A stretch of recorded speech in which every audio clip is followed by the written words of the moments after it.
Hello guys, ഇന്നൊരു പുതിയൊരു വിഷയമായി എത്തിയിരിക്കുകയാണ് ഞാൻ.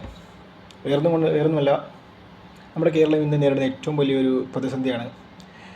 അഭ്യസ്തവിദ്യരായിട്ടുള്ള യുവാക്കൾ വലിയ രീതിയിലാണ് ഇന്ന് മറ്റു രാജ്യങ്ങളിലേക്ക് കുടിയേറി പോകുന്നത്. പ്രത്യേകിച്ച് മധ്യ കേരളത്തിൻ്റെ ഭാഗമായ കോട്ടയം, അതുപോലെ തന്നെ പത്തനംതിട്ട, ഇടുക്കി പോലുള്ള ജില്ലകളിൽ നിന്നാണ് ഇത് കൂടുതലായി. പ്രത്യേകിച്ച് ക്രിസ്ത്യൻ വിഭാഗങ്ങളിൽ നിന്ന്. മറ്റു വിഭാഗങ്ങളില്ലെന്നല്ല, അവരുമുണ്ട്, എന്നാൽ കൂടുതലും ക്രിസ്ത്യൻ വിഭാഗങ്ങൾക്കിടയിലാണ്.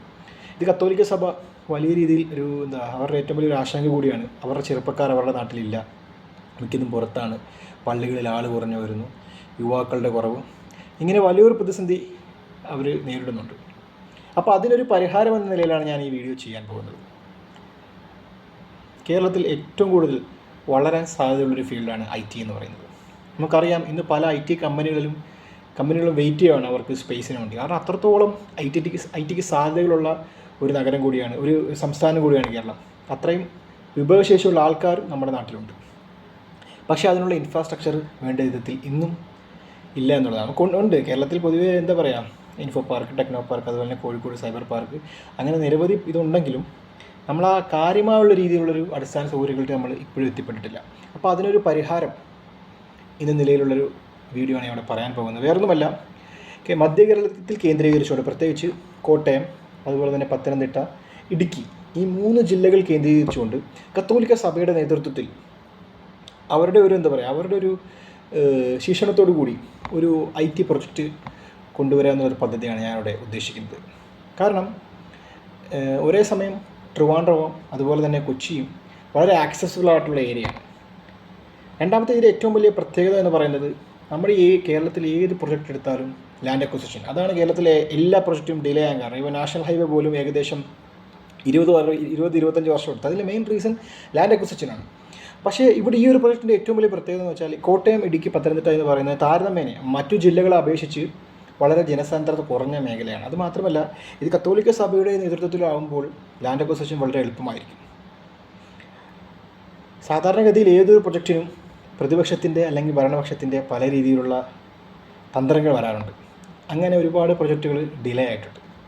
ഇവിടെയും ഇത് കത്തോലിക്ക സഭയുടെ നേതൃത്വത്തിലായതുകൊണ്ട് തന്നെ പ്രതിപക്ഷത്തിൻ്റെ ആണെങ്കിലും ഭരണപക്ഷത്തിൻ്റെ ആണെങ്കിലും ഇപ്പോൾ കേന്ദ്രം ഭരിക്കുന്നവരാണെങ്കിൽ പോലും സപ്പോർട്ട് വളരെ പെട്ടെന്ന് കിട്ടും.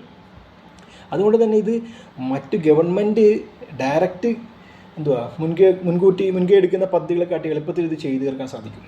രണ്ടാമത്തെ കാര്യം ഇതിൻ്റെ ഫണ്ടിങ് ഉള്ളതാണ്. സാധാരണ എല്ലാ പദ്ധതികളും ഫണ്ടിങ്ങിൻ്റെ വിഷയത്തിലാണ് പണിയിട്ടാറുള്ളത്. പക്ഷേ കത്തോലിക്ക സഭ ഒരു ഗ്ലോബലി ഒരു നെറ്റ്വർക്കാണ്, ലോകം മൊത്തം കത്തോലിക്ക സഭയുണ്ട്. അതുകൊണ്ട് തന്നെ IT ഭീമന്മാർ ഏറ്റവും കൂടുതലുള്ളത് യൂറോപ്യൻ കൺട്രീസിലും അതുപോലെ നോർത്ത് അമേരിക്കൻ കൺട്രീസിലുമാണ്.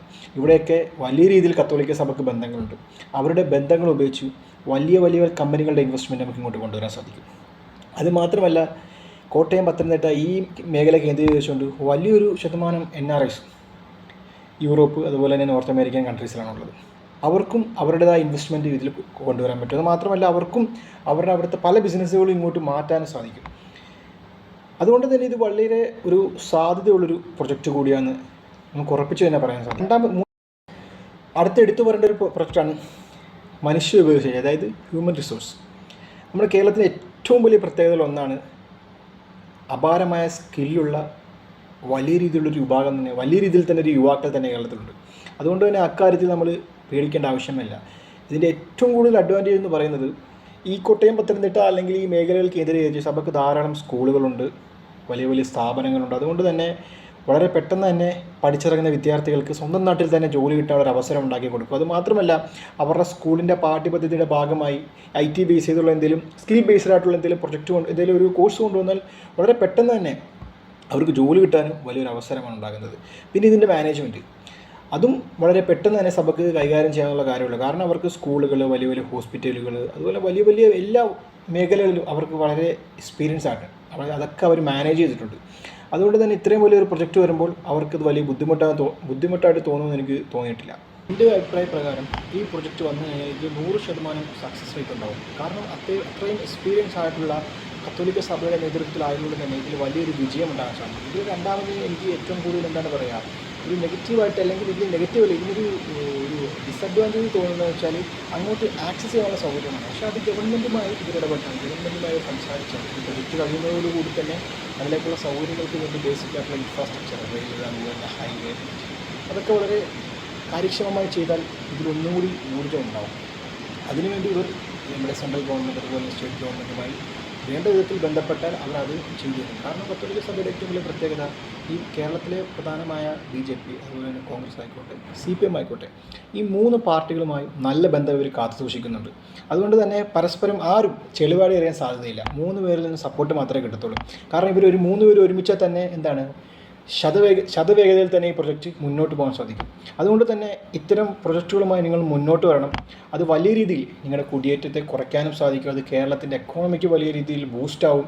കേരളം മറ്റു രാജ്യങ്ങൾക്കിടയിൽ കൂടുതൽ മുന്നേറാൻ സാധിക്കും. ഇതിനു വേണ്ട സകല ഡീറ്റെയിൽസും എൻ്റെ കയ്യിൽ. പുതുപുത്തൻ വീഡിയോ കാണുന്നതിനായി ഈ ചാനൽ സബ്സ്ക്രൈബ് ചെയ്യുക, ഷെയർ ചെയ്യുക, ലൈക്ക് ചെയ്യാൻ മറക്കരുത്. നാളെ പുതിയ എപ്പിസോഡുമായി വീണ്ടും കാണാം. നന്ദി, നമസ്കാരം.